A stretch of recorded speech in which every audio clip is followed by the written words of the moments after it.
This podcast contains detailed plot spoilers, adult language, and mature themes. Listener discretion is advised.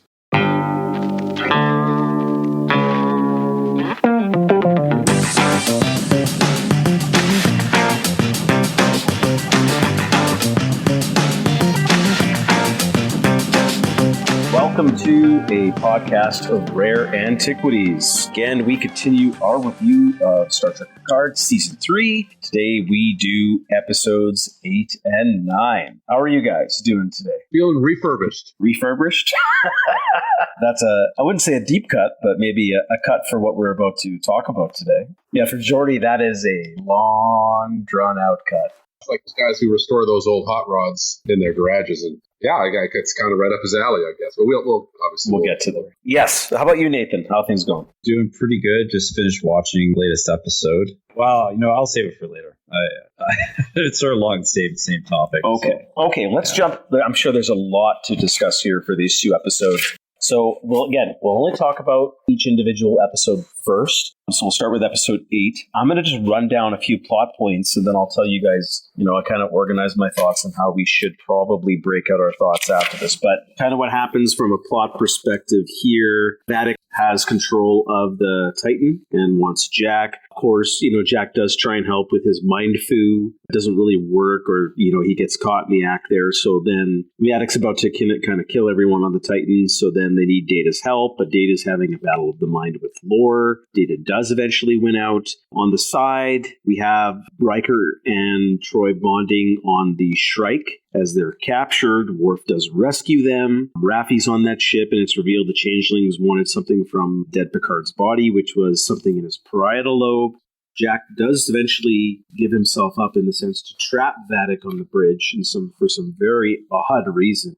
I could see so many things that can go wrong with this thing, but the bridge is able to open to space like an airlock, and they Air Force One her out of there. She dies. That's the end of Vadic, and her ship gets destroyed. So it's the end of that character and her ship. And, after a nice little ending with the whole gang around the conference room, Troy does her Betazoid thing with Jack. She says, something's wrong with him. There's an evil surrounding him. And she goes and they open up the red door that we've been seeing in the vision. And that's kind of where the episode ends. So I like to break it out into segments first, guys. Just to organize our thoughts so we don't miss anything. So let's first talk about Riker and Troy and their scenes. Talk about Worf rescuing them and the reveal of the changelings wanting Picard's brain, or at least part of it.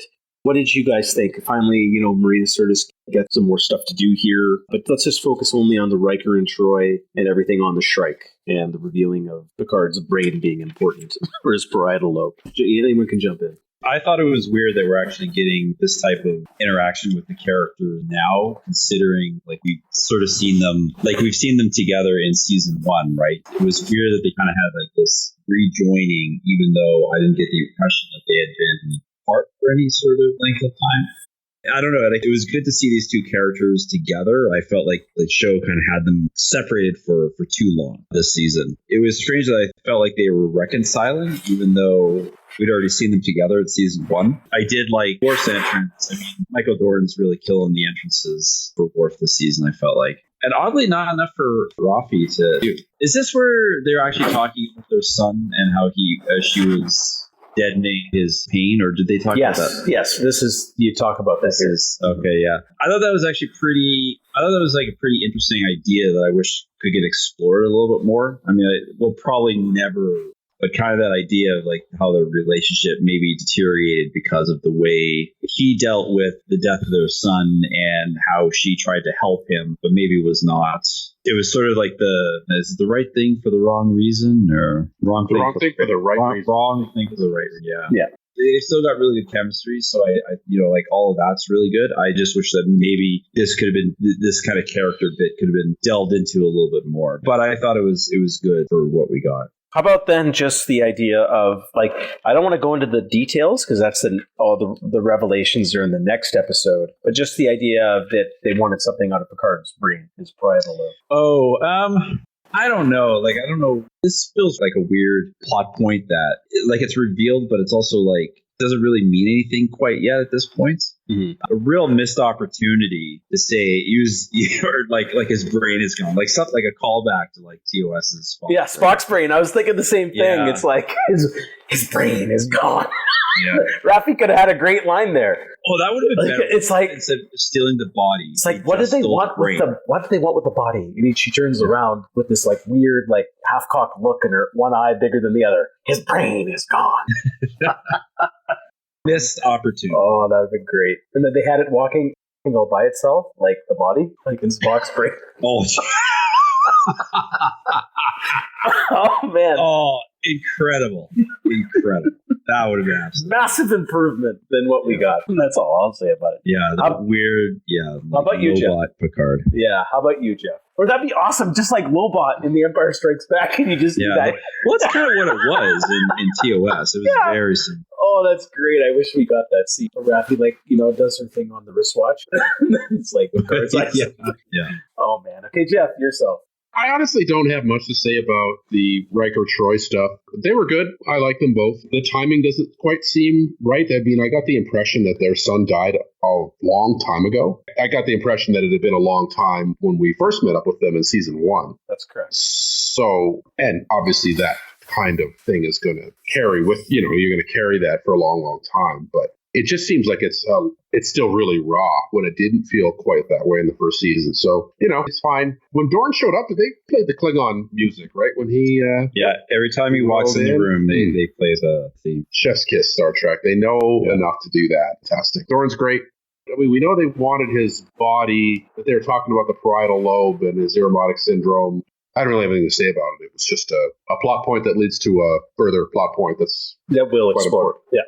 Yeah. Okay, well, I mean, I'll say the same thing. The one thing I will say is that I really thought Sirtis did a really good job in these scenes. Like, not just that they have chemistry, but I really liked some of the dialogue they gave her.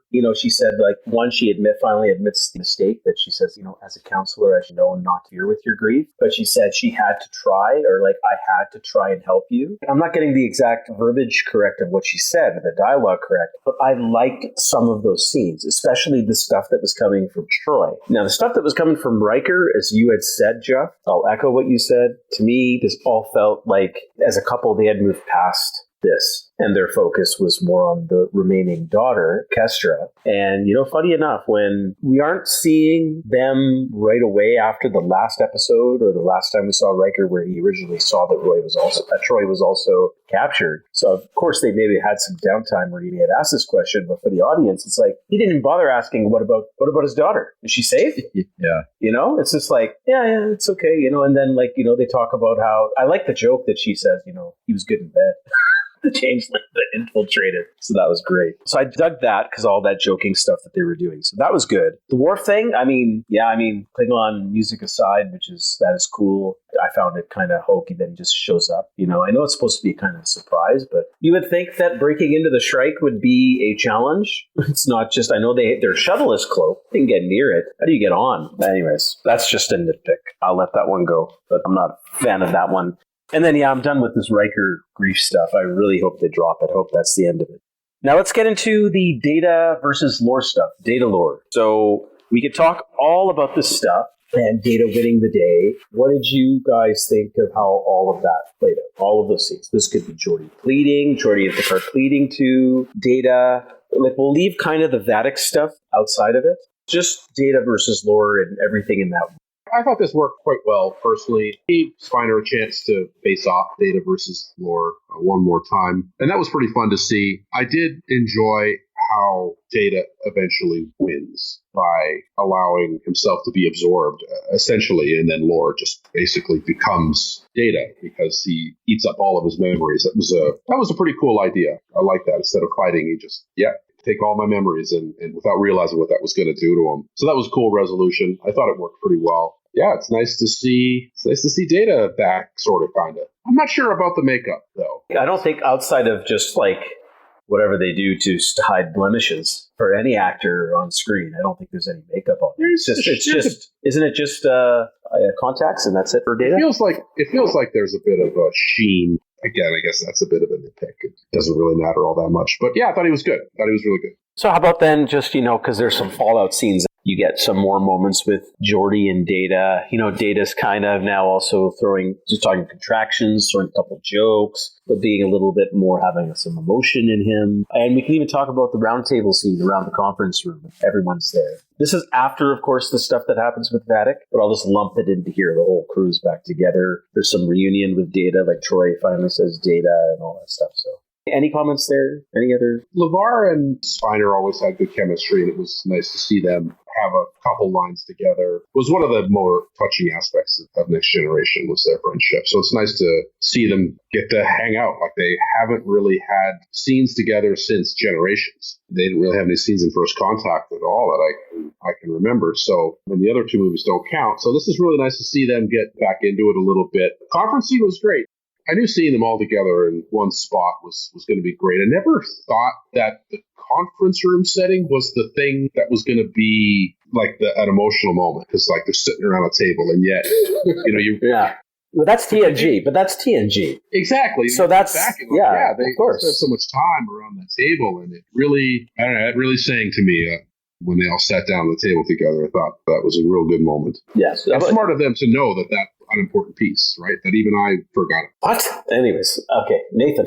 How dare you? Yeah, I mean, just like Jeff, I thought it was like sort of a cool idea to have Lore essentially become Data. Although, I don't know, I almost kind of wish that personalities were maybe mixed a little bit more, but it just like now Data can use contractions. It's just, I think, a little bit of not a waste, but I think that the character of Lore does bring a little bit of edge that maybe Data needs a bit more. Although I guess like maybe maybe the decision then is like, well, we kind of just want to have Data because this is going to probably just get kind of it again for the last time until the next time. And the one thing, though, is that I sort of noticed a lot of the scenes are not like all that dynamic. All the actors just kind of stand in a room. Spiner just appears to be standing still almost the entire time, unmoving. And because he doesn't have any pants on. Yeah, like Jeff, like I probably not until you kind of see them sitting around like a conference table, you kind of get like some of those chills of just like, oh yeah, like the gang's back together again. One thing I did sort of like with Lore taking over or like throwing away Data's memories was just sort of the way like Lore, like just how he was very dismissive of what do these things matter in the weirdest way. Like I immediately started thinking of the last Fast and Furious movie where John Cena is just like, he's like really bitter at Dom because he sees like Dom have all these things that like he could have had as well. I'm not sure if Next Gen or Star Trek can recover with the comparison to Fast and Furious, but well, we're about to get into like some garage stuff. But no, it sort of reminded me, and Spiner always played Lore really well. Even though like the character was maybe a little too different from time to time, I always liked it when he was on screen. I thought that was pretty fun, even though, like, to be totally honest, I sort of saw where the scene was going. So I think I agree with you. I'm a mixed on this whole Data's return. As I've already mentioned last episode, I think it does rob his sacrifice twice now in his journey. So this is a cheat.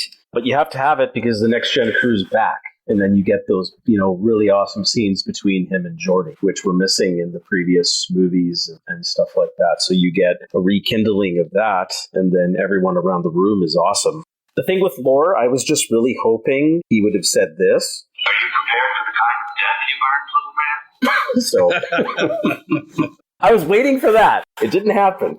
So if he said that would have really been perfect for me in this episode. But I do like how Data tricked him into taking his memories. And I agree with you, Nathan, saying how it was interesting to see how Lore was just so dismissive of all of this. He couldn't understand any of this because, he's twisted and selfish and all that stuff. Not impact, he doesn't have any empathy within his programming, and something that Data really doesn't really have empathy, but he has some understanding of it, and he strived for it for his journey to be human. So I dug all that. It's just, again, now you're getting rid of Lore without getting rid of Lore. I mean, Lore is still on the table. His body's out there somewhere. Maybe. I don't know. So it kind of sucks to see Lore go so quickly. I think they kind of resolved it a little too fast. These are all member-berry stuff. Now we're just kind of closing the loops on everything that was kind of semi-open in TNG to resolve this season. So it is what it is. I'm mixed, though, mainly because I was happy with how Data's journey, and I think they've shat all over it.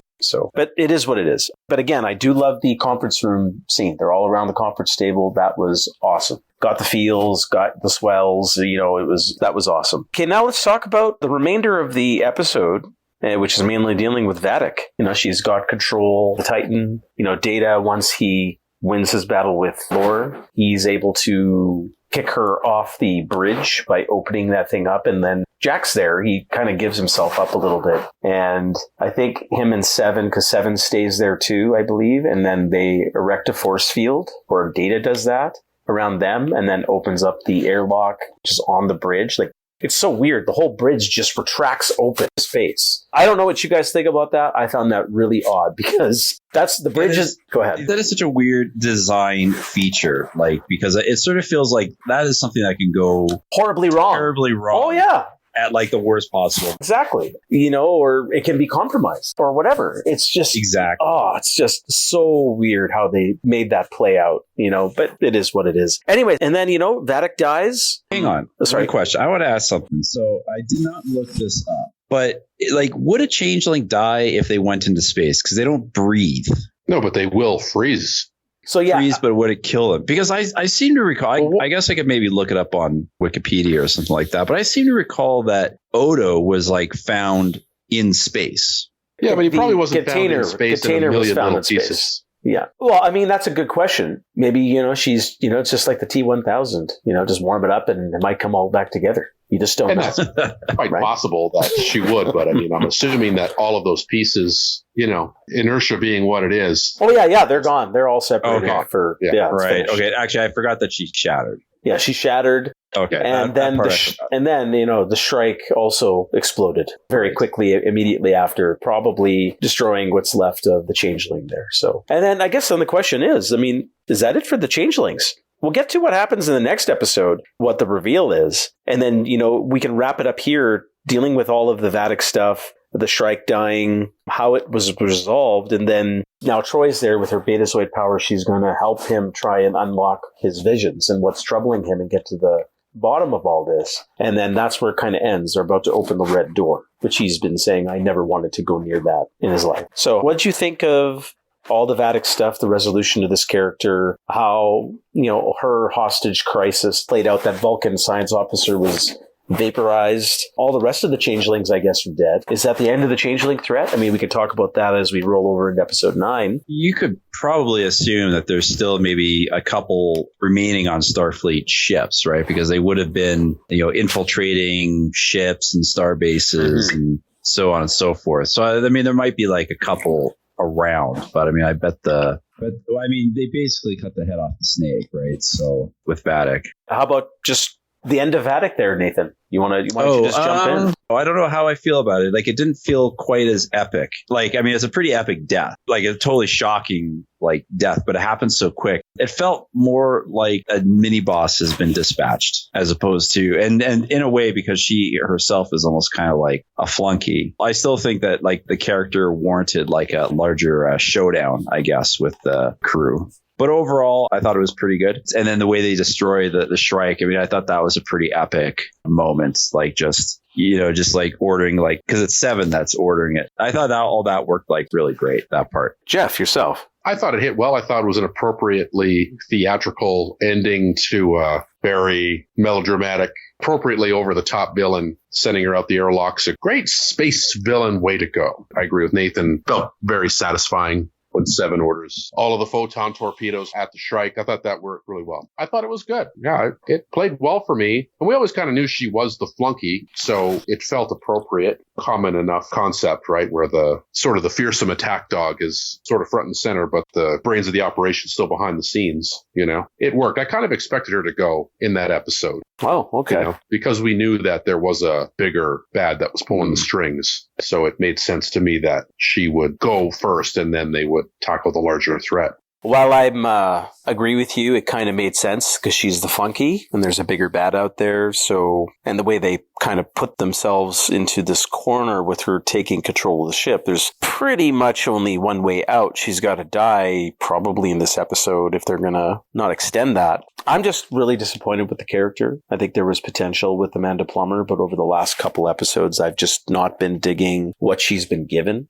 She was eccentric and over the top, but I felt that it was just too much with her mannerisms and her tics and stuff like that. Like, it was reminding me of Jesse Eisenberg as Lex Luthor. It was just too much. You know, she went for it, but it was just too much. And they didn't give her anything of real interest to do. You know, it was just teasing. Oh, Jack, don't you know? You know, oh, I could just take you instead of tell you. And all of these kind of things. It's just constant teasing. You didn't like the cigar? She's really working the space with that cigar. Yeah. He is. Yeah. As I said, I mean, there's some aspect of her character and her mannerisms that I enjoyed. I'll tell you this. I didn't really dig it, especially I agree the death is cool in the sense of being sucked out into space. It's a very science fiction way to end your villain and shattering. Correction, that's blown out. Or blown out. Okay.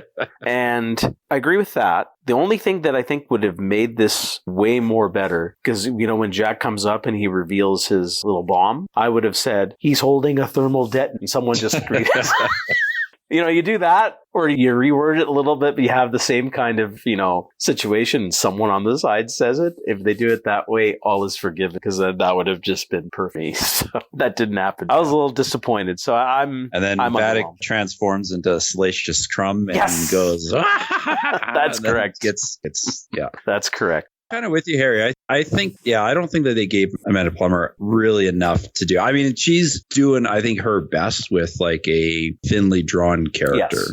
I think a lesser actor would have made the part like really bad. Like, it's like, it would have been like a glaring problem, but I think she makes it work for what's there. But it's a bit of a letdown. I overall, I'm kind of with you on that. Mm-hmm. You think she was a thinly drawn character? I don't think she was. She had a full backstory, motivation. I mean, she is a classic mustache twirling type villain by design. But then if you go down that route, then Jeff, then, you know, I think then the ending deserves to be a little better. But it was a good ending, though. She gets blown out into space and that's true. Exploded into a million tiny little pieces and then vaporized in the explosion of her former ship. I mean, it's like 3 deaths right there. So the reason why I say thinly drawn is because, first of all, she should be on this epic mission of revenge, right? I mean, there's some good aspects of it, but I think that really it's more just like the actor kind of bringing forth a lot of those qualities that I just don't really think we had a lot of time to kind of sit with. Like, she was like a POW that was experimented on.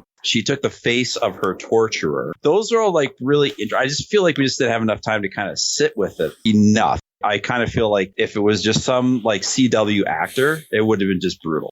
Just give it all the same dialogue and the same backstory. Because like there is some good stuff that's there, but like I don't think that it was given any love. Right. I don't know. Maybe I could rewatch it and have a totally different opinion on it. But like she was like part of like in an epic war, you know, like basically like the World War II of that era. And just like that whole POW and torture stuff. I just feel like, why is she now?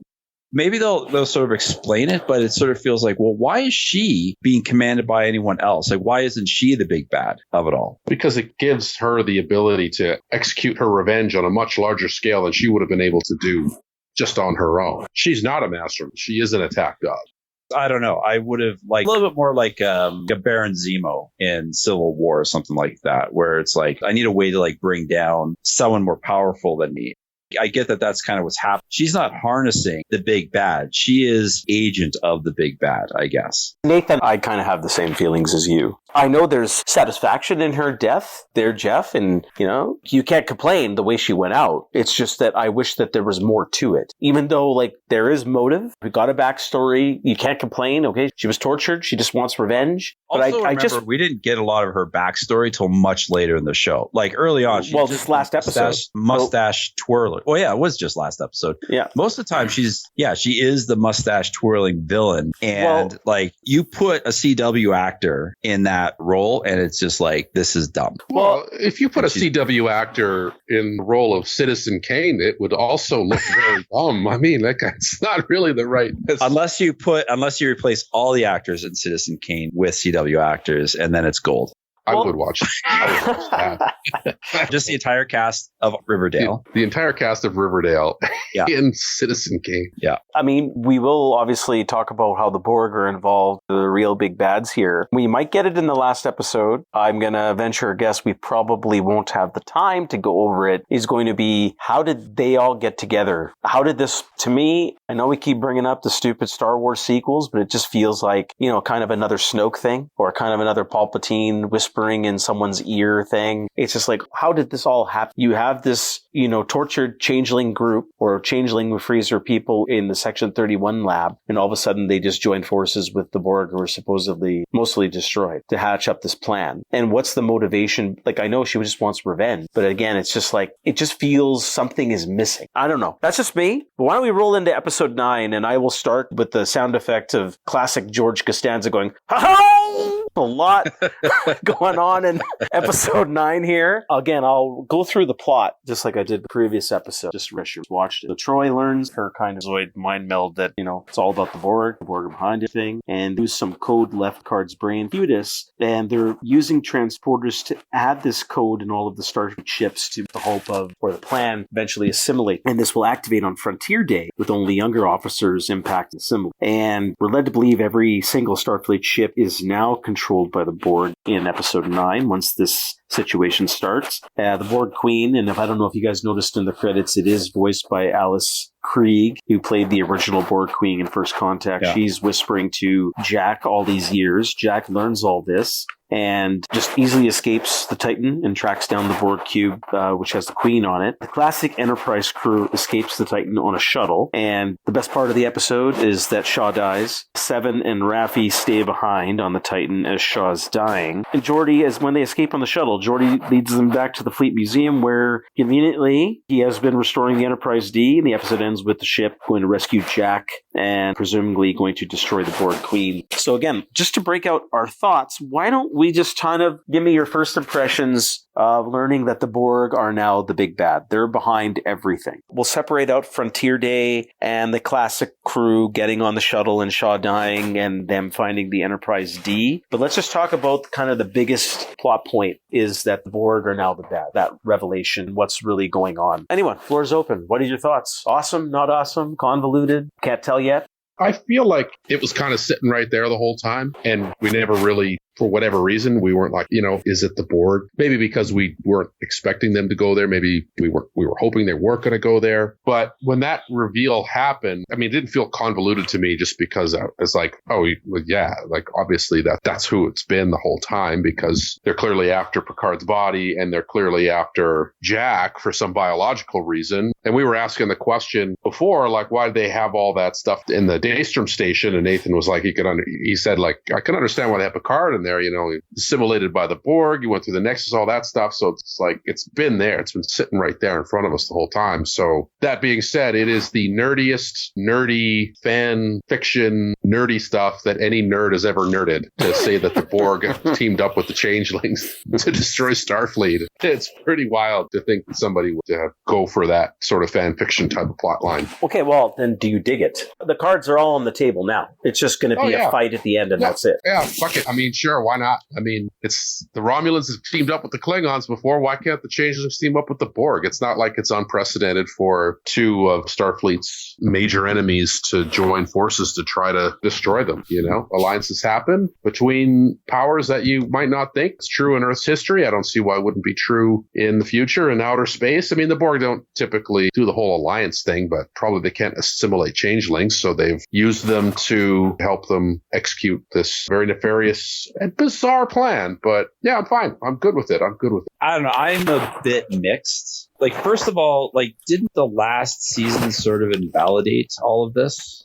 Well, that's another question. And I think, Jeff and I were talking about, the Borg, did those events actually happen? Because, all these events are kind of skewed with what Alison Pill's character now being the Borg Queen. Yeah. So is she the Borg Queen? Because that's the timeline they're in. Now there's another Borg Queen. So I thought they had her, like, she was kind of like Hugh had his sort of own little faction of the Borg, as did Lore. I was always under the impression, even last season, that Alison Pill's Borg Queen kind of had her own little group of Borg, because if she was the Borg Queen the whole time, then the whole... But that was the Borg Queen, because the Borg Queen, when Q sent them into the future, that's still the Borg Queen. So even though it might have been a different timeline... Right. Then when they go back, I know Alison Pill becomes something different. They merge, and the whole point of the episode of season 2 is that they're going to go off and change things for the better. They may not have rewritten events in the past, because now they kind of ended up in whatever the timeline that they went forward to. But she would be working. Well, they were never the Borg. Well, I mean, that's going to be the question. So it's kind of, I find this all a little odd and convoluted. It's a little odd. And so aside from that, I felt a little mixed. I kind of wish that, we could have maybe gotten away from the Borg. I guess that's hard to do. It's intertwined with not only Next Gen, but just Picard as a character. So I guess maybe there was no other way. I mean, I didn't even need to see the credits to know that was Alice Krige. I mean, she has such a distinctive voice that is like, oh, that's great. Like, they brought her back. Because I think that they had offered her, I think during Voyager's run, to come back, and she turned it down. She came back for the finale. Oh, did she? Okay. Yeah. Oh, that's right. She did. Okay. Yeah. The actor who played the Borg Queen up to that point must have been pissed, but she got some work, I guess, and she'd be getting residuals. Yeah. I mean, Voyager's playing all the time. So, I will say this for the plan. I thought it was actually pretty clever. The transporters are like an interesting technology in Trek that I think that they're used as like a story point. I don't think that they've used it in some very creative ways. I thought this was a very creative way to implement your plan. Implement the plan of sorts, right? It's just like to like kind of assimilate in a very, I mean, maybe that's not the right way, even though that's what they're doing. I thought it was very creative. I did like some of the jokes because it only works on people up to like a certain age. 7 makes a pretty good joke. It's like, I'm guessing by all the gray hair in here, that has something to do with it. And then Deanna has another good joke. It's like, I've never been so happy to see wrinkles. See wrinkles. Mm-hmm. You know what? I was a little bummed that Shaw died. I was totally bummed that Shaw died. Because I kind of grew to like him a bit. I loved it from the first moment I met him.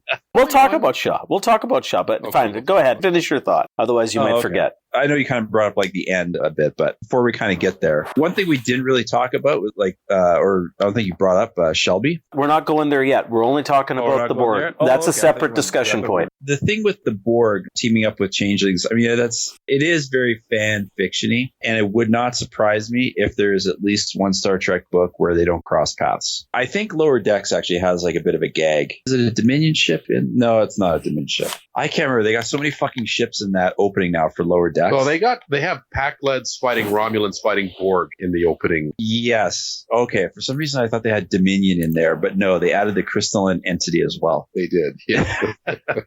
I love that opening sequence. But they should almost add I guess in Lower Decks timeline, I guess it's after the Dominion War. But anyway, I don't know. So overall, mixed feelings on kind of bringing back the Borg like that. Yeah, I hate this whole thing. It's fucking vanilla, and I'm done with it.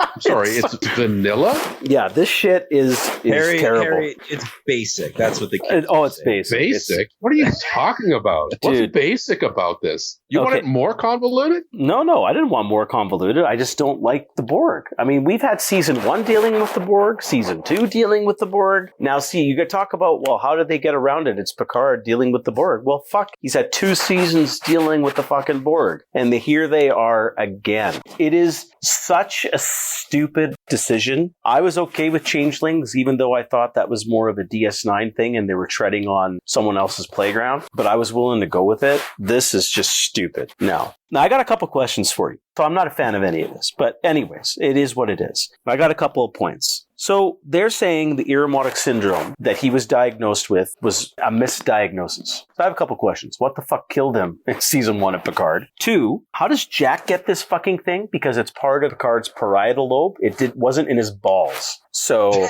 okay. Now, if they remove the testicle, I can let it fly. I can let it slide. But it's in his parietal lobe, not his balls. Anyways, that's just something I gotta say. And now, be that as it may, why don't we just throw all that out the window? Why do they need Picard's body? Just right now. Because they're saying they want the parietal lobe to weaponize it, because there's the code in there, right? That they can use. But guess what's been happening before the theft of Picard's body and the portal weapon? That just occurred, but they were having all of these changelings infiltrate for God knows how long, all these Starfleet vessels. It wasn't just instantaneous. And then they had to alter the transporters so they could have this code in there to affect everybody so they'd assimilate. Now, what I do love about this is what you mentioned is that transporter idea to sabotage the transporter so they could assimilate people. I thought that's awesome. Great idea. Very Star Trek. Fits within the technology. You always wonder, we talked about why wasn't tractor beams ever used in this fashion. It's a great idea. I think that's a great way to introduce a weaponized system in a Star Trek story. Great. But this whole code thing is stupid. And the timing seems a little dubious to me. They just recently stole the portal weapon, and I know they were masking that to hide the fact that Picard's body was also stolen. But that wasn't months ago. That was just like a couple of days before the events of this season happened. Correct me if I'm wrong. And that's enough time for all of these changelings to hit every single Starfleet vessel and sabotage the transporters this way? I find that a little hard to do. I don't know. That's just all I gotta say. But just the board coming back too.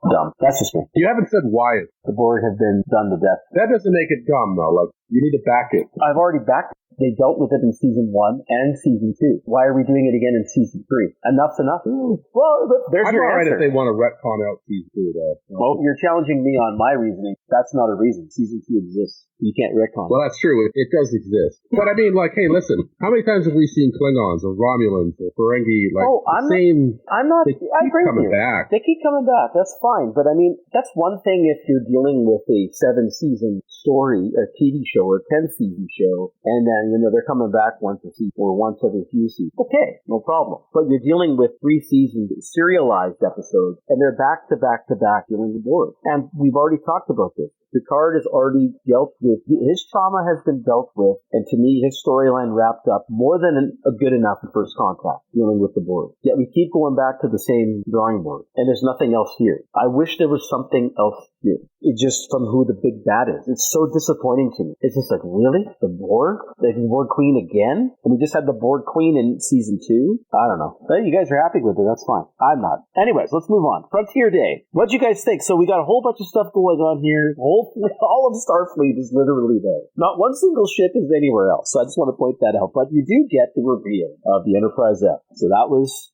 something. And who's commanding the Enterprise F, at least probably for the Frontier Day celebration, is Commander or Admiral Shelby from Best of Both Worlds. She dies. Talk about that. I don't know if you caught that in the aftermath of the chaos. Yeah, it's like very brief. Very brief. Yes, why don't we just talk about everything on Frontier Day, and then I guess you see the chaos erupt once the plan goes into motion, and all the youngsters are getting assimilated because of the code and the transportation technology, which is a cool plan. That I like. I think that was really cool. But what do you think of all that then? Then the chaos. We will not talk about their escape, the classic crew's escape on the shuttle and Shaw dying in 7 and Raffi staying behind. That will be a separate talking point. Just maybe any thoughts? Frontier Day and the start of this plan.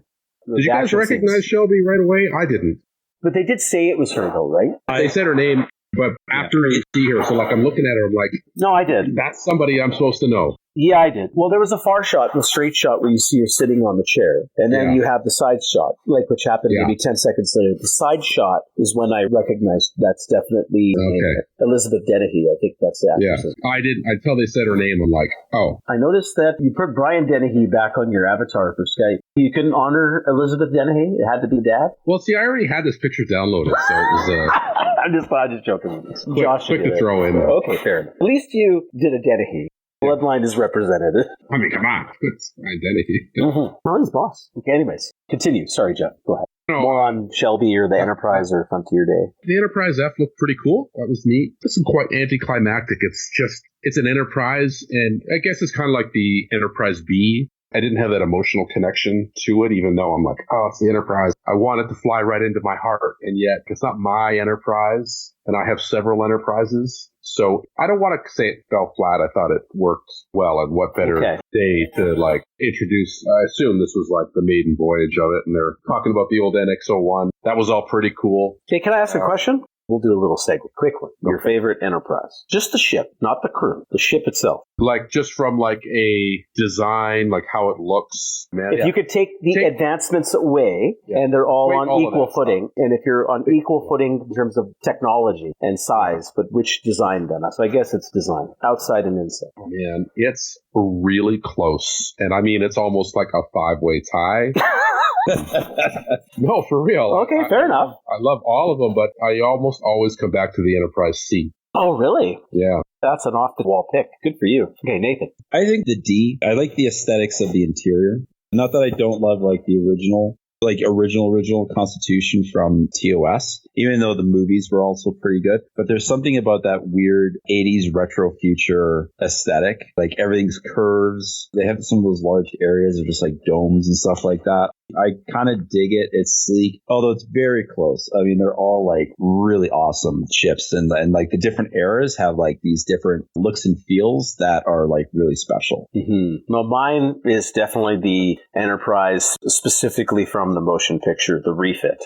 Of the original. Like the interior design and the bridge and just the look of that ship is fucking epic. I love that Enterprise. Oh. Not the Enterprise A, but like the retrofit from like the motion picture, right? Yes. Yeah. That one. That's really awesome. It's the same exterior. It's the same exterior. The interior is actually really awesome. The interior is just absolutely epic. Love so that great. I love that exterior as well. That is a high pick. I love the interior on the refit where they have like that lounge rec area. room. That's like the rec room. And then engineering looks great too. Everything. So awesome. Gives me the chills just thinking about it. Anyway, let's go back to Picard, Frontier Day. Can I ask you guys, I don't know who was talking, might have been you, Jeff, here, before you finish your thoughts. What about this plan of just, I know they're trying to they're celebrating, I think probably formation of Starfleet.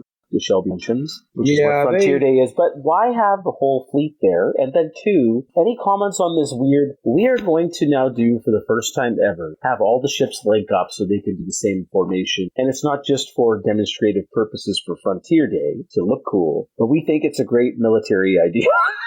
I don't know. I found that very odd. And it is immediately undermined.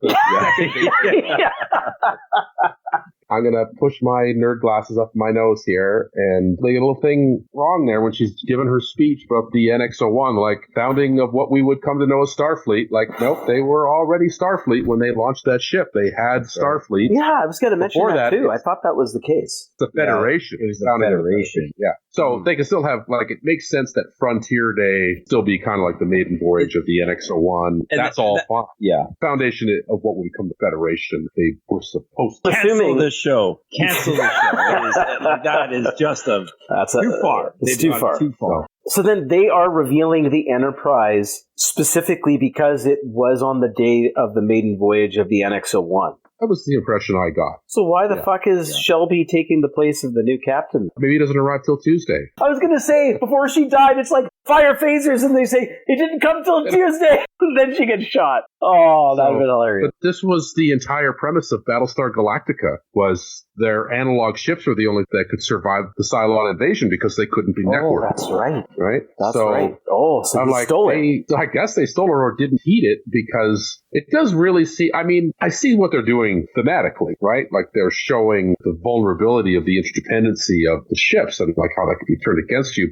And also they kind of need the show work and they need to make it an epic threat. So it's a plot point that, I'm disappointed. We knew this was coming, right? Talking about it for episodes, but yeah, it seems like a pretty poorly thought out celebration on Starfleet's part. There's still a neutral zone, right? Because like, man, in the neutral zone, well, we're gonna link all the ships together. I can't imagine how that'd go wrong. Like, you guys have literally fought the Borg. Like, what talking about? It's crazy. I mean, I could understand some fail-safe system where if a ship's crew was incapacitated, but the ship was still... Well, that's what they have the prefix code for, or whatever they call it. Yeah, right? exactly. You could do something like that. So I think that needed pass in the writer's room there. But, and the formations were weird, hey? Like when they put them all in... Yeah, I thought they were going to spell out a word or something like that. I kind of thought so, too. I'm like, I thought that, too. I was looking at it. I was like, it's not spelling anything. No. And this is just me, like, whatever, nerd speculating. It's a very three-dimensional battle shape, so maybe that's why they did it, is that they don't really do that. They learn from fighting Khan, you gotta have that Z-axis in there in order to prevail, so maybe that was why. Okay, how about we roll into your thoughts, Nathan? Everything on Frontier Day here. And that includes the chaos, like once the plan starts going. We'll just stop before the crew escapes on the shuttle and Shaw dies there. First of all, one thing I was a little frustrated about was, how do you not see this like coming? You know, like militaries don't you don't take all your military and just put it in one location, like unless you want to be destroyed, right? I mean, I'm not a military guy. That sort of seems like a bit of a no-no. That also sort of seemed like, I don't know. Again, like I sort of felt like maybe I didn't know the specifics, but it's like, you kind of see this coming from like the start of the show. You know, you talk about Frontier Day, all of Starfleet's going to be there. And you talk about all the ships are interlinked. I'm like, holy shit. Like, yeah, that needed another pass in the writing because I felt like it was just being telegraphed a little bit too hard. Well, even Geordi calls it out 3 episodes ago. I think we called it out as soon as they mentioned Frontier Day. It's like, really? All the ships are going to be in the same spot at the same time? Yeah. It's kind of weird. I mean, I guess you could sort of argue maybe this was just something that they couldn't fit it in, especially because we never really leave our core characters. But I mean, I guess you could argue that changelings would have like positions of power. They're the admirals or what I was like, and that's just what they ordered to do. I'm like, all right, well, I guess that's what we're doing. And then as far as like the actual mayhem, I thought it was kind of funny that the assimilated crew were still kind of using comms. Aren't you all like linked together? Like, why would you still like... Did they? I thought they were just talking. I don't remember them using... Yeah, I thought they were just talking. Yeah. Maybe I missed something. I don't know. Well, why would you say it like out loud? It just sort of seems like they're actually using the comms to say, well, we've secured the Titan. I think that's for us, not for them. I know it's for us. It's why I kind of like the Borg, like the way it would act in, you know, like First Contact or the show. They didn't really do things like that. But anyway, what else? Again, like it sort of presents like a neat Star Trek thing where, you know, your crew is turned on you, but you don't necessarily want to kill them. But we don't really sit with that all. There's kind of no time for it, and really kind of know what the episode's about, I suppose. The other thing that I thought, again, like just kind of funny, like I don't really understand. I guess I understand like, oh, the fleet sort of acts as one, but it's like, but why? I just couldn't quite understand like what the function of that is, other than to like control all the ships at the same time. It's just like to do it just to do it. Because we've seen Starfleet first of all, we have seen them do that type of technology that we definitely have here in the early 21st century, or that concept. But like in a battle sense, like I don't know what it really, like what the point is. It's all automation now. Commentary. That's true. I don't know. But I mean, like they don't have, but then who's like kind of, so like who's controlling the battle? Like, well, you don't know. AI system. Yeah, it's really weird. Don't know. Yeah. So it just became like this weird contrivance just to sort of take control of Starfleet. So they kind of, it's almost like they had like this problem and just worked backwards from it without even really thinking of like, okay, why would they even have to just get the ships? And the weird thing is, they didn't need any of that about the formation and all that bullshit and taking over. The assimilation program or what their attack was, it would just take over the people and they control all the ship. Why do you need to have this? I don't understand. Yeah, it's kind of a hat on a hat. Yeah, that's right. I did notice one of the ships, though, was the Hikaru Sulu. Oh, was it? I don't know if you guys caught that. Yeah. Yeah, I saw that. It was one of the ships that obliterated the Excelsior. Which I thought was quite humorous. Oh, are you serious? The ship named after Sulu destroyed the rogue Excelsior? Yeah. Oh, fantastic. That is awesome. That's funny. How about just, I guess then, before I get into it, any thoughts on seeing the Enterprise F there or Shelby, her dying very quickly there, Nathan? Any thoughts? I had no particular feelings about this new Enterprise. I mean, I guess it looks cool. I don't know. I don't really have any feelings on it one way or the other. Seeing Shelby killed was weird because I guess there was no true confirmation that Tuvok was killed, but it's like, wow, this is like another like legacy character that they've just offed, even though she wasn't like that big part of the show. And they also like cut away like very quickly. Very quick, like just as about, I don't know if she's about to disintegrate or not, but like that's deadsies right there. What a way to go. Yeah, I mean, we don't know that she's dead, but I'm assuming that she's dead. So yeah, I'll get into it. They John Wicked her and they shot her in the head like 3 more times. They did? I thought it was just 2 times, and it looked like it was a high torso shoulder or something. After the camera. It's like you see the 2 times and then someone else John Wicked her after off camera. Maybe. I mean, I dug seeing Shelby. I thought that was a nice little thing. She obviously wasn't as big of a character as Ro, so her getting offed is not as troubling. But again, it's just, I don't know, it just feels like, more cameos, Easter eggs for just the sake of just it being there for no reason and no depth and warmth. And she didn't really have any interaction with the crew. Like, she could have said a couple of things. I think she does try and respond to Picard briefly, because Picard does say, "This is Admiral Picard. There's a warning I have to give you." And I think she says something on the screen, but then immediately the events occur. So it's almost nothing there.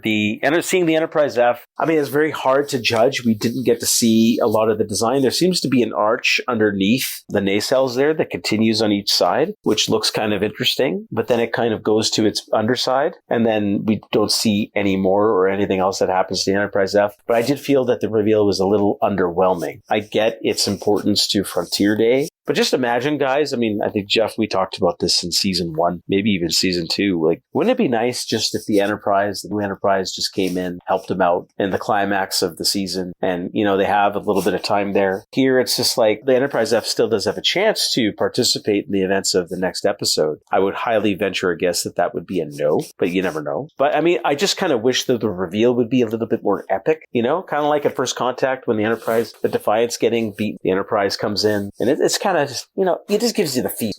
This is a very cinematic season TV show, and it's just like, then if you're going to do it that way, then have some epic moments like that. Like, we've been waiting for 3 seasons for the Enterprise, and now we just see it, and it was like, okay, nice to see, but I wish it was something better. I don't know, what you guys think? You had the same feel, or you were happy with what you got on the Enterprise? Like I kind of said before, like, I don't have any connection to this Enterprise. But it doesn't matter. Like the Enterprise B, it doesn't matter to me all that much. So, but it's still the. But that's what Enterprise. I mean. It's like it's underwhelming, right? Okay, so you're saying it. Okay. And I don't know how it's not going to be, because it's not our Enterprise. The only thing I would disagree is the Enterprise had the unprepared captain and the jokes of not coming until Tuesday, and then Kirk still saves the Enterprise. I still felt that there was something epic about it, and then the reveal of it was epic with the champagne bottle and the christening of the ship like a boat. So you still had those moments. True, it did have its moment. They did a good job with that. Where they perhaps dropped it for the Enterprise B is that it was a ship design that we were already familiar with.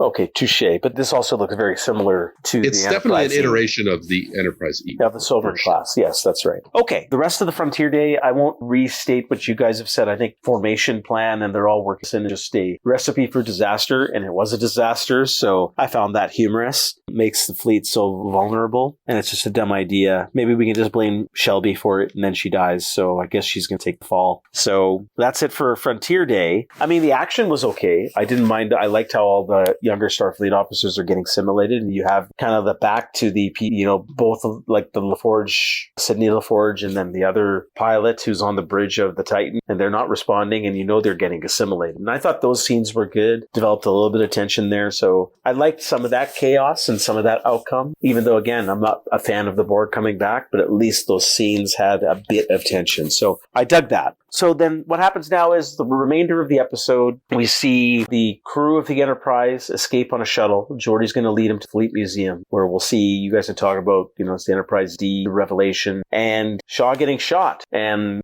apparently he's dead. I'm going to just state right here, you guys could talk more about the details. I'm telling you, because the Borg are here, Shaw's coming back. I did a big fist bump when Shaw died, but I just have the heebie-jeebies that the motherfucker's still going to come back. So, because like Seven and Raffi are there, I'm sure they're going to do something motherfucker, but that's just me. Anyways, you guys talk about everything. Going to the Fleet Museum, them going on classic Enterprise D, Shaw dying, Raffi and Seven staying behind, how all this played out. Anyone jump in? Well, I mean, I poured one out for Captain Liam Shaw myself. I think he's probably dead. That seemed pretty dead to me. Yeah, I was expecting him to have, I was putting at least even odds on him having a heroic death going out like that. Yeah, and that's fine. I thought he was a good character. I liked him a lot. Sorry to see him go, and, it's too bad. But yeah, wow. I mean, you see it coming. I didn't see it coming a mile away. But as soon as they're going back to the Fleet Museum. Okay, before you go there. Okay. What is the guess when they're going there? They give a hint saying that, I've got, I was going to save a surprise for you, or they're going to use any one of these ships. I'm not saying before they get to the Fleet Museum, but before those, doors open, were you thinking, or even before the doors open, were you thinking of what kind of ship they were going to use? So did you think it was going to be D or E or a different ship? Like, what was in your mind there? I thought it was going to be E. Okay, before you continue, and I'll let you continue your thoughts after. Nathan, just jump in. Thought it was going to be the E as well. The funny thing is, and obviously this would never happen out of respect for the legacy characters. Because before the doors open, as they were approaching the Fleet Museum, and Riker goes, because they need an analog ship is what they said, right? Yeah. I honestly thought they were going to get onto the Enterprise A, Kirk's ship. I had a funny feeling. I was going, oh boy, that as cool as and exciting that would be. I was saying, oh my God, half of me starting to like this. And then the other half is like, oh shit, they better not do that. That's Kirk's ship. They shouldn't be using. But then I thought the same as you guys. Then I said, no, that can't. Shorty's it's going to be the Enterprise Z. And I said the same thing as you. But as soon as the doors open and I saw the deflector dish or the D's deflector dish, I said, yeah, you continue, Jeff. I'll get into my thoughts after. Yeah, as soon as you see the shape right away and you know what it is. And yeah, I'll be honest, I started getting a little emotional. I'm like, well, it's a little cheap, but whatever. That's what they're doing in the show. And then I liked how Geordi's explaining is well, the Prime Directive, we had to pull the saucer section off of the planet. We couldn't just leave it there. And the engines are from this other ship and he's working on restoring it. And it kind of all fits, even if it is a little bit of a stretch. But boy, when they walked onto that bridge, they did such a good job with that. Yeah. I didn't shed any tears, but they weren't far. Yeah, so first of all, I think I don't think they're going to do any Borg stuff, although we did see a Tribble, so if they want to pull some Into Darkness bullshit on us, they could definitely do that.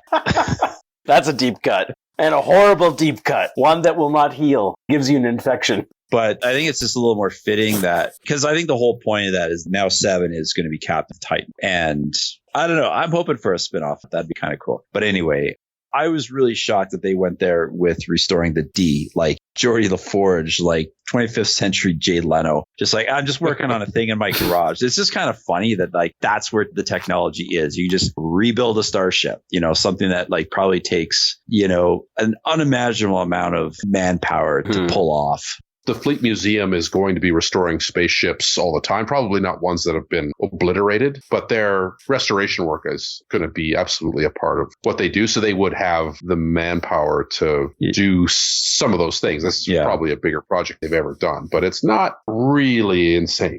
This is the least egregious thing in this episode. Yeah. That's funny, though, is that the Fleet Museum seems to be just him and his daughter. That's the other thing. There's nobody else there. It does seem that way, yeah. Yeah. But the other thing, though, too, and I think they sort of kind of done this with, now with Star Trek of sort of introducing, drones. Because he does say, I've got drones loading the torpedo bays, right? So I imagine there's, a level of automation that he can kind of direct. If this Enterprise D, if this restoration if it's an amalgamation of the original saucer section, he says the nacelles come from wherever. I mean, there were other Galaxy class starships. Surely some of them were kind of parts were kind of used to sort of rebuild the body section, right? So I guess not impossible with some automation. You just press some buttons and you just kind of do it. So, but when they stepped onto the bridge, wow, that was just from a show production. I mean, that was a pretty good restoration. A part of me almost wished they had the early season wood paneling. I just know that wouldn't have flown with outside a small subset of fans like myself. But yeah, that would have been great if Geordi was I even restored the original wood paneling. Oh, that'd been awesome. I do kind of hope maybe they won't do it because we've already had the beat of them around a conference table. I hope that we get maybe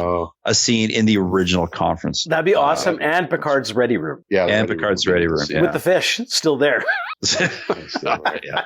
Captain managed to find your old fish. They're still alive. Oh, boy. That'd be great. Yeah, I dug it. I'm with you guys. A little bit of emotion when they got onto that bridge. It was fucking awesome. So that's pretty much all I got to say. I had a big smile through the whole fucking thing, but not as big of a smile as when Shaw got shot and died. When that happened, I leapt off my couch and I was doing fist pumps for the rest of the episode. It didn't matter. I was hardly paying attention. Shaw's dead. Yes. Justice is served. But I'm now left scared thinking about it because now they've stayed behind. I know they're trying to maybe put 7 in capped, but I still think there is that possibility Shaw will come back. It'd be funny because it serves him right, because now he was bitching about Wolf 359 and Picard being assimilated, and now he might get assimilated, and that's how he's alive. Maybe that'll be kind of fitting for the character. But I will say, I wish as he died, he did not call her 7. He's saying, no, your name is Hanson. No, I'm dead. That would have been perfect. Then I would have loved the character because it's like consistent. I know you guys love the character. I do not. I hope he stays dead. So that's it. So I think we've covered it. I guess the only question I have for you guys is 1 episode left. Yeah. There's a lot still to resolve. There's a fair amount to go. Well, because we got to, let me see, I wrote a couple things down. I have no idea for spoilers. Is it going to be pretty predictable ending here? Because, pretty much what we have, and then stuff to still resolved is not just the Borg or the Borg Queen. There's still changelings out there. Is Tuvok going to be addressed at all? Then I hope they address that. It sort of feels like there's a good chance he might be dead. Or that's a launching pad for, as you said, a potential spin-off for 7 show, if that's coming. Search for Tuvok. That's what it's called. The search for... If it's called that, green light that sucker right now. And it's like, it is 10 seasons. In that shit program where they have that like Hawaiian luau bar. Oh my God. Yes. Yeah. It's like, what? Did I miss something? I've been retired for 30 years. What's going on? That's right. So we have all that to resolve. And then I just have a question.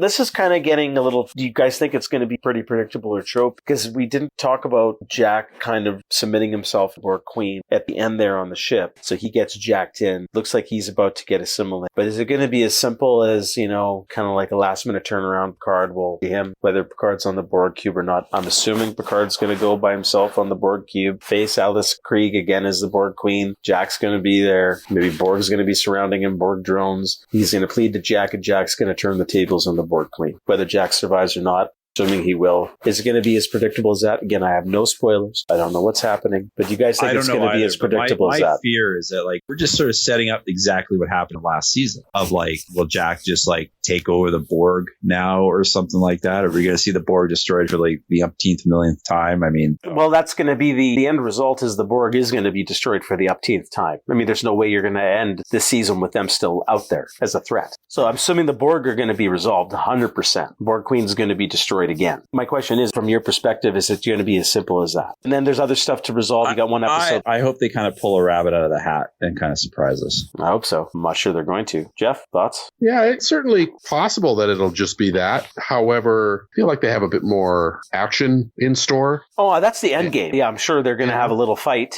It'd be nice for the Enterprise F to get involved, as I've kind of hoped for. And maybe more of the fleet might get involved, but who knows? To me, it looks like they're all there in Sector 001, and now, because they went to the Fleet Museum, they're just taking off the Enterprise D and going to track down the Borg Cube, and it's going to be a mono thing. Yeah, that could very well be. That's totally possible. Don't know. We'll see. We'll have to wait a week. Okay. I guess I'm not asking for predictions, but are you worried is my question to you. Do you think that we have now enough runway? There's a lot of threads to resolve here. Is there enough time to do it justice? There's enough runway, for sure. Okay. Can they land it? I mean, I don't know. Time will tell. Am I worried? I'm not really that worried. Part of not being that worried is I care, but I don't care. You don't expect. I care, but I'm not going to be mad at it. It's a show, man. They're going to do what they're going to do, and I've been happy so far with what they've done. I mean, we've leveled every criticism in the book at it. I've enjoyed it despite all of that. So all of the criticisms that were thrown at the show are largely due to plot contrivances. And Nathan called it earlier. He said they're kind of working backwards from a problem. And what the problem they're working backwards from is they know they want to get all of the gang together. So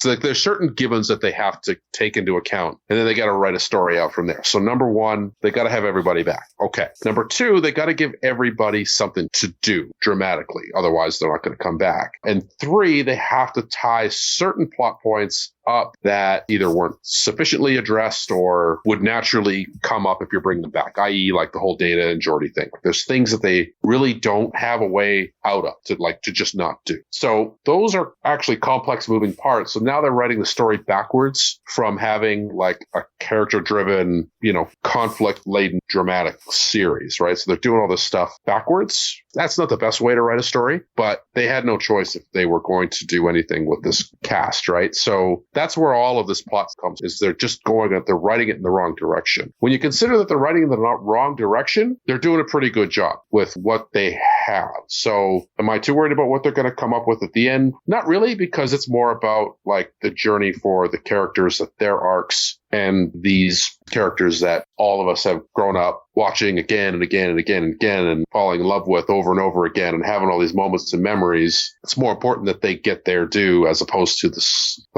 maybe it sounds silly, that for the story to really make sense. That is a secondary concern for them. And it's obviously a secondary concern for them. Again, not the right way to write a story, but you have no choice if you want to do this. So that's my rant. Fair enough. Okay, Nathan, how about yourself?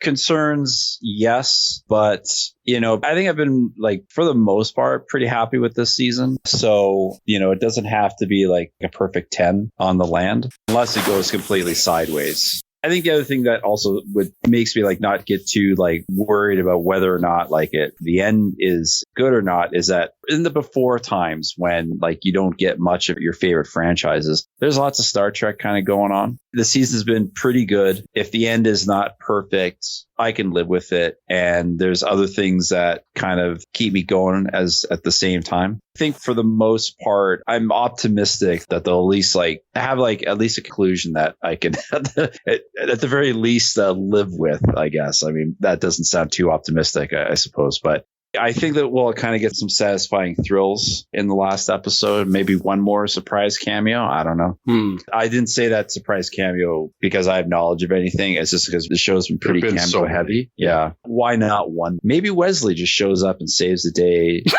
Deus Ex Machina. Or, as we mentioned him in every episode. Maybe this finally comes. Oh, saves boy. everything. That'd be great. Anyways. Yeah, I mean, I'm a little different than you guys from a critical perspective. I was really hoping that because story was such a big problem the first two episodes, that would be the focus. I'm all happy that the crew's back together. I think everyone's gotten some good moments, but I am a little worried about resolving the story here. I was hoping for more, but I still have some faint hope that they could pull something off that's somewhat, I could live with, I guess. But yeah, from a story perspective, I'm left scratching my head on a few of these plots. But anyways, we'll see how it goes. Still enjoying things, I guess. It's still fun to watch, especially because the characters are all back together. That's all I'll say for now. So why don't we just wrap up just the individual episodes, final thoughts, just as a recommend or not recommend. Nathan, do you recommend episode 8 and episode 9 or either or? I recommend them. I do wonder how they play if you were to kind of binge the whole thing as opposed to the weekly model, because there's sort of an aspect to them that's kind of hard to remember. Sort of the way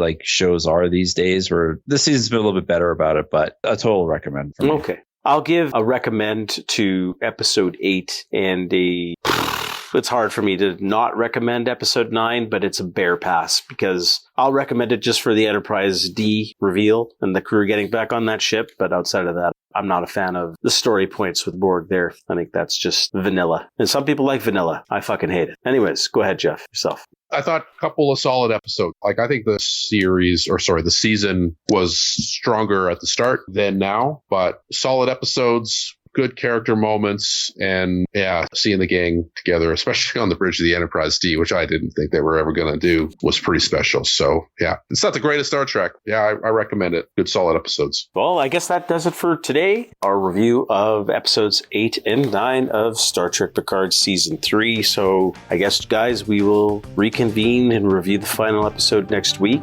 unless something conflicts on Thursday. So I guess we'll see you then. Right on. Looking forward to it. All right. Good one. All right, I'll talk to you guys later. All right. See you guys.